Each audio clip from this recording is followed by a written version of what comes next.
जय हिंद आप सभी को दोस्तों, कैसे हो? उम्मीद करता हूं दोस्तों आप सब अच्छे होंगे, शानदार होंगे। तैयारी तो शानदार हो चुकी है। अब कल लड़ाई है, जाके एकदम एग्जाम जो है झंडा गाड़ के वहां पे आप लोग आइए। ठीक है, देखिए दोस्तों, आज की इस वीडियो में बहुत ही इंपॉर्टेंट पॉइंट्स आपको बताने वाला हूं। वो जो एग्जाम में आपको इसी प्रक्रिया को और इसी पॉइंट को फॉलो करना पड़ेगा। आप फॉलो करते हैं, जो फॉलो करते हैं तो उन्हीं का एग्जाम निकलता है, चाहे हम हो, चाहे आप हो, चाहे फिर कोई और हो।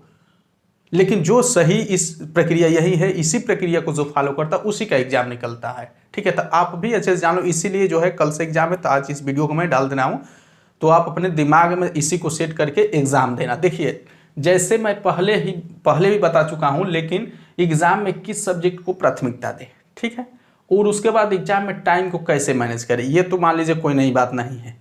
आप और भी देखे होंगे टाइम को कैसे मैनेज करें, मैं भी बताया हूँ। बट इसके साथ दोस्तों जो है एक बहुत ही इंपॉर्टेंट पॉइंट्स है, उसको मैं ऐड किया हूँ और उसको जो है इसके साथ जो है आपको फॉलो करेंगे। देखिए, इसको बताने से पहले मैं आपको एक चीज़ बता दे रहा हूँ कि आप जानते हैं दोस्त कि 0.5 यानी आधा नंबर, या फिर 1 नंबर, या फिर 2 नंबर, या फिर 3 नंबर, इस तरह से जो नंबर्स होते हैं, बहुत से स्टूडेंट यानी कह लीजिए कि लाख या फिर 2 लाख स्टूडेंट ऐसे होते हैं जो आधे नंबर से, या फिर 1 नंबर से, या फिर 2 नंबर से, या फिर 3 नंबर से बाहर हो जाते हैं।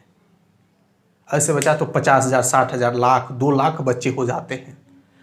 अब ये बताइए कि ये भी जो 1 नंबर से जो बाहर हुआ, 2 नंबर से बाहर हुआ, आज जिसका इससे 2 नंबर ज़्यादा है वो सिलेक्ट हो गया, आज 2 नंबर कम है बाहर हो गया। तो ये बताइए, लगभग दोनों की पढ़ाई, दोनों तैयारी जो है, मेहनत जो है लगभग समान किए हैं, लेकिन जो है ये 2 नंबर से बाहर हो गया, कम हो गया था और उसका सिलेक्शन हो गया। तो ये दिक्कतें क्यों आती हैं मैं बता रहा हूँ। ये दिक्कतें जो है दोस्तों, जो मैं इस एग्जाम को बताऊंगा कि ये ऐसे करना है, उसी कारण वजह से जो स्टूडेंट वैसा नहीं करते हैं, उसी कारण वजह से यहाँ पे बाहर होते हैं। इस एग्जाम को मित्र जो है आप हमेशा 2 पार्ट में करना। सभी स्टूडेंट ध्यान से सुनो, इस एग्जाम को कल जिसका है और परसों, दोनों को, चारों पालियों के बच्चों को मैं बता रहा हूं कि इस एग्जाम को आप 2 पार्ट में करना, फर्स्ट एंड सेकेंड पार्ट में। अब ये फर्स्ट और सेकेंड पार्ट क्या है मैं बता रहा हूं, देखिए। और उसके बाद एग्जाम में किस सब्जेक्ट को प्राथमिकता दे और एग्जाम में टाइम को कैसे मैनेज करे। देखिए, सबसे पहले मित्र देखिए, ये जो है 1 नंबर जो है, इस दोनों तरीके को आप अप्लाई करते हो, फॉलो करते हो, तो ये जो 2 नंबर, 3 नंबर और 1 नंबर की समस्या है, ये नहीं आएगी, कभी नहीं आएगी। और टाइम भी आपका जो है, नहीं होता है कि टाइम खत्म हो गया, टाइम भी सेव होगा। जैसे देखिए, सबसे पहले इसको जानने से पहले देखिए, पहले यहाँ पे मैं जीएस लिख रहा हूँ, उसके बाद आपका हिंदी लिख रहा हूँ, ठीक, हिंदी सब्जेक्ट। उसके बाद आप या फिर मैथ ले लीजिए, या फिर रीजनिंग, जो भी लेना होगा आपको ले लीजिए, मैथ ले लीजिए या फिर रीजनिंग, कोई दिक्कत नहीं। देखिए, पहले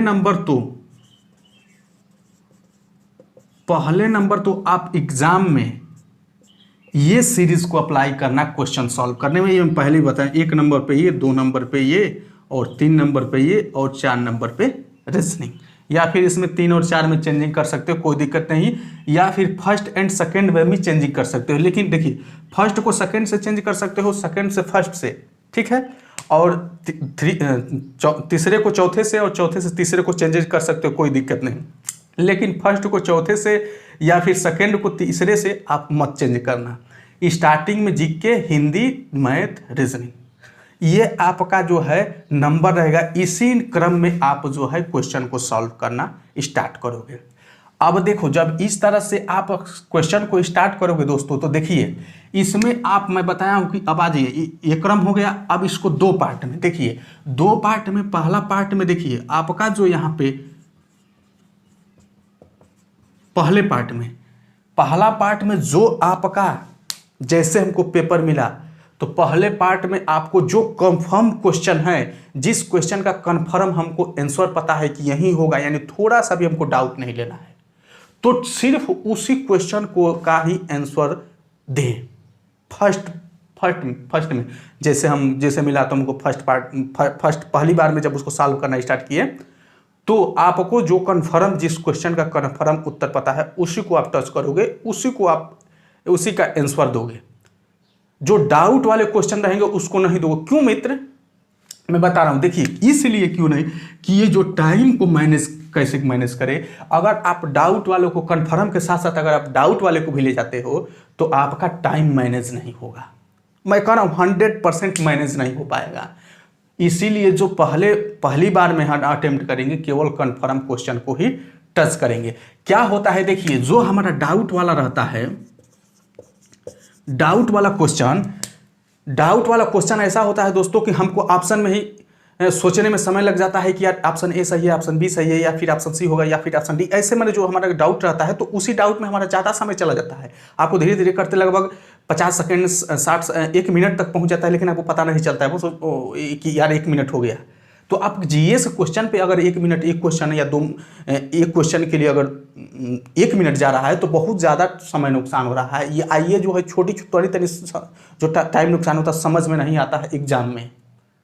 ये जब तब समझ में आता है जब लास्ट क्वेश्चन लास्ट सब्जेक्ट रहता है, तब पता चलता है कि यार तो मात्र 10 मिनट 5 मिनट समय शेष रह गया है, हमारा एक पूरा एक सब्जेक्ट ऐसे पड़ा हुआ है। तो आप डाउट के क्वेश्चनों को थोड़ा सा भी टच नहीं करना है।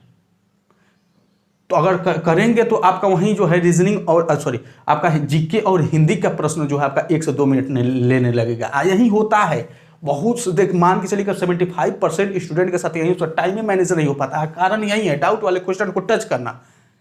डाउट वाले क्वेश्चन को टच करने का मतलब यार जो है आप जो है खुद अपना हाथ जो है जलने के लिए दे रहे हो, तो आप अपना हाथ जलने ना दो। आप जानते हो देखो ये आग का काम करेगा, ठीक है, आग का काम करेगा। और फिर से मैं ये भी बताया था आपको एक वीडियो बना के, ये ब्रेकर का काम करेगा। तो आप डाउट वाले क्वेश्चन को फर्स्ट में आप कन्फर्म, उसके बाद देखिए कन्फर्म वाला क्वेश्चन को आप टच करोगे मित्र ना, तो मान के चलो कि आपका 10 मिनट से अधिक आपका ये नहीं लगेगा जीके के प्रश्नों को सॉल्व करने में। चाहे आप 10 सही किए हो पूरा, लेकिन आप इसके जितने भी क्वेश्चन हैं 38 प्रश्न, वो प्रश्नों को आप दे चुके हैं। इसमें से चाहे 10 प्रश्न आप सही हो चाहे 15। उसके बाद हिंदी के जो प्रश्न हैं इसको भी आप 10 से इसको हम 12 लेते हैं, 12 मिनट में आप इसको भी कर लोगे, ठीक है। मैथ के आप मान के चलिए कि आपका 22 से ज़्यादा नहीं लगेगा। 22 से ज़्यादा कन्फर्म को केवल टच करना, ऐसा नहीं है कन्फर्म क्वेश्चन को केवल, इसमें आपका मान लेते हैं 50 मिनट। तो आप इसको जोड़ो तो अब देखिए कितना मिनट हो रहा है। देखिए 2 2 4 हो गया, 5 2 7 1 8 1 9, 94 मिनट हो रहा है। आपको कितना मिला है 120 मिनट। यानी अभी भी आपके पास कितना से, देखिए आप पूरा क्वेश्चन पेपर को एक बार सॉल्व कर दिए तो भी आपके पास शेष कितना समय रह गया। देखिए बहुत ज़्यादा समय रहता है।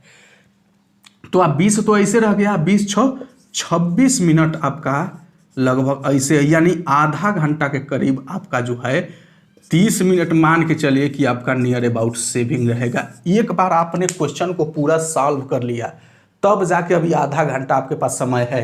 और अगर ये प्रक्रिया फॉलो नहीं करोगे तो आप एक ही बार अटेम्प्ट करते जाओगे और 30 मिनट हटाइए शेष समय बचना तो बहुत दूर की बात है मेरे दोस्त, आपके पास समय कम पड़ जाएगा। तो आप फर्स्ट राउंड में कंफर्मेशन क्वेश्चन को ही टच करना है, और जो सेकेंड राउंड हमारा जब चलेगा तो ये जो आपका शेष 30 मिनट है इसमें जो है आप जो क्वेश्चन आप डाउट वाले यहाँ पे हैं सेकेंड राउंड में, डाउट वाले क्वेश्चन को आप सेकेंड राउंड में देखोगे। इसीलिए ये शेष समय जो है बचा के रखा जाता है ताकि यहाँ पे काम, ये बहुत बढ़िया फंडा है यार, इसको भी समझना पड़ रहा है। जैसे मैथ और रीजनिंग के क्वेश्चनों को सॉल्व करने के लिए समझते हैं, ठीक उसी प्रकार एग्जाम में भी यार ये कैसे दें, बहुत छोटी चीज़ नहीं, इसको भी समझना पड़ता है। तब जाके ये नहीं जैसे तैसे चाहे और एग्जाम दे के चले यार एग्जाम क्या है, नहीं तो सभी जाएंगे भेड़ बकरियों की तरह जाओ, उसमें भीड़ करो, हो गया काम। भीड़ नहीं ना करना है यार, हमको सिलेक्शन लेना है, बाकी तो ऐसे भीड़ है ही है। तो ये प्रक्रिया होती है। अब 30 मिनट में आप डाउट के क्वेश्चनों को आप टच करोगे तो आप देखिए अब जब इस पार्ट को आपने सॉल्व कर लिया तो आपका दिमाग स्थिर हो गया कि यार चलो मैं एक बार सॉल्व कर लिया, हमारा 80 प्रश्न या 95 प्रश्न जो भी हमारा सही हुआ सही हो गया। तो आप जब यहाँ 30 मिनट में आओगे तो ये डाउट वाले जो प्रश्न हैं ये भी आपका सही होने लगेंगे मेरे दोस्त, क्योंकि आपके पास यहाँ से प्रेशर खत्म, क्योंकि आपने एक बॉर्डर लाइन को टच कर लिया है। आपने बॉर्डर लाइन जहाँ पे कटाव बनेगी आप उसको टच कर लिए हो, इस वजह से आपका प्रेशर खत्म हो जाए। जब प्रेशर खत्म होगा तो आपके डाउटफुल भी वो आपके रियलिटी में चेंज होने लगेंगे। तो इसको आपको समझिए और इसको फॉलो करिए, बहुत ही अहम पॉइंट्स है, अहम ट्रिक है। ठीक है, तो आप इसी को फॉलो करना 100% दोस्तों, आपका टाइम कम नहीं पड़ेगा। ये पूरे मैं दावे के साथ कर रहा हूँ। आप किस सब्जेक्ट को प्राथमिकता दे, यही सीरीज आपका होना चाहिए। देखिए यहाँ पे टोटल आपका रीजनिंग और जिस तरह मैथ पढ़ रहे हैं वहीं ये भी फंडा है यार, ये कोई अलग नहीं है। इसको भी आप समझो और फॉलो करो और अप्लाई करो। ठीक है, तो चलिए आप लोगों को बहुत बहुत शुभकामनाएं, बधाई। आप एग्ज़ाम निकालें, सभी दोस्तों का सिलेक्शन हो और आप भी आइए, आप हमारे साथ ड्यूटी करिए, आपसे मुलाकात हो। ठीक है, चलिए तब तक मिलते हैं अगले वीडियो।